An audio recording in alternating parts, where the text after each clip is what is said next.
আলহামদুলিল্লাহিল্লাযী আহইয়ানা বা'দা মা আমাতানা ওয়া ইলাইহিন নুশুর। আল্লাহ তাআলার কাছে লাখ লাখ শুকরিয়া, দীর্ঘ সময় ঘুমানোর পর এত সুন্দর একটি সকাল পেয়েছি। শুভ সকাল। আপনাদের মাঝে নতুন একটি ব্লগ ভিডিও নিয়ে চলে আসলাম। গ্রামের যে দৃশ্যগুলো আছে এই দৃশ্যগুলো আমি আপনাদের মাঝে তুলে ধরবো। রাকিব রাইডার ব্লগ ভিডিও থেকে আসসালামু আলাইকুম।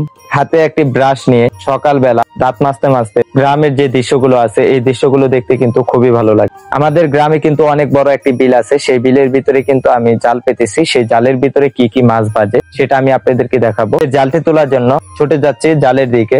যাওয়ার সময় আমার এক কাকার সাথে দেখা। কাকার হাতে দেখি অনেকগুলো বাঁশ নিয়ে খালের কাছারে কিন্তু অনেকগুলো সিম গাছ লাগাইছে এবং কি লাউ গাছ লাগাইছে। সেই কাকা আমাকে বলতেছে যে সিম গাছে কি বাঁশে বড় আকারে জাংলা দিবে নাকি লাউ গাছে জাংলাটা দিবে। লাউ গাছ যে আছে সেই লাউ গাছের ভিতরে বড় আকারে জাংলা দিলে লাউগুলো খুব সুন্দর দেখা যাবে এবং কি স্পষ্ট থাকবে, লাউগুলো পচে যাবে না। আর কাকাকে বললাম যে সিমর গাছে যে তুমি বাঁশগুলো নিয়ে যাচ্ছ সেই বাঁশগুলো তুমি গায়রা দিবে, উপরের দিকে সিমর গাছগুলো তুলে দিবা, তাহলে সিমর গুলো অনেক সিমর ধরবে আর কি, ফুলগুলো জোরে পড়বে না। তো কাকার সাথে অনেকক্ষণ কথা বলার পরে আমার যে জাল আছে সেই জালের দিকে আমি রওনা দিলাম। জালের দিকে রওনা দেওয়ার সাথে সাথে দেখি আমার আরো একটি কাকা ছিপ জাল টানতেছে। আপনারা যে জায়গা থেকে ভিডিওটি দেখতেছেন আপনাদের এলাকাতে এই জালের নাম কি জাল বলে অবশ্যই আপনারা কমেন্টের মাধ্যমে জানিয়ে যাবেন। এবং কি কাকার সাথে অনেকক্ষণ কথা বলার পরে সামনের দিকে দেখি আমার এক বড় ভাই মাছ নিয়ে আসতেছে খালয়ে করে। অনেক মাছ দেখতে পারলাম। গ্রামের যে ছোট ছোট মাছগুলো আছে সেই মাছগুলো কিন্তু খাইতে কিন্তু খুব স্বাদ লাগে। আর বড় ভাইকে আমি বললাম যে ভাইটা এইভাবে না এইভাবে পাতলে কিন্তু ভাইয়ের ভিতরে অনেক মাছ বাঁচবে। ভাইয়ের সাথে অনেকক্ষণ কথা বলার পরে আমার জালের দিকে রওনা দিলাম। জালের দিকে রওনা দেওয়ার পর আমার জাল যে আছে সেই জালটা আমি তুলবো। আমার কাঁধে যে গামছা আছে সেই গামছা এবং আমার হাতে যে ব্রাশটা আছে সেই ব্রাশ গুলো আমি থুয়ে গামছাটা থুয়ে আমি খালের ভিতরে নেমে পড়লাম। নেমে পড়ার পরে খালের পানি কিন্তু অনেক ঠান্ডা, রাত্রে কিন্তু অনেক বৃষ্টি হয়েছে, তার জন্য কিন্তু অনেক পানি হয়ে গেছে। আমার জালের যে টুনগুলো আছে সেই টুনগুলো কিন্তু পানির নিচে কিন্তু চলে গেছে। তো আলহামদুলিল্লাহ দেখতে পাচ্ছেন আমি জালটা তোলার সময় কিন্তু অনেক মাছ বাজছে এবং কি অনেক কারকাও বাজছে, সেইগুলো আমি ছাড়িয়ে নিচ্ছি। গ্রামের যে দৃশ্যগুলো আছে এই দৃশ্যগুলো আপনাদের নিজ চোখে যদি না দেখতে পারেন তাহলে কিন্তু আপনারা কোনো সময় বিশ্বাস করতে পারবেন না এত সুন্দর যে গ্রামের দৃশ্যগুলো হয়।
আলহামদুলিল্লাহ দুটোন তুলেই কিন্তু আমি মাছ ব্যাগের ভিতরে নিয়ে নিছি এবং কি আমার জালটা ভালোভাবে আমি আবার পাইতা দিলাম। তো আপনাদেরকে দেখাবো যে ব্যাগের ভিতরে কিন্তু অনেকগুলো কারকা আছে, এই কারকাগুলো আমি ছাড়িয়ে নিচ্ছি।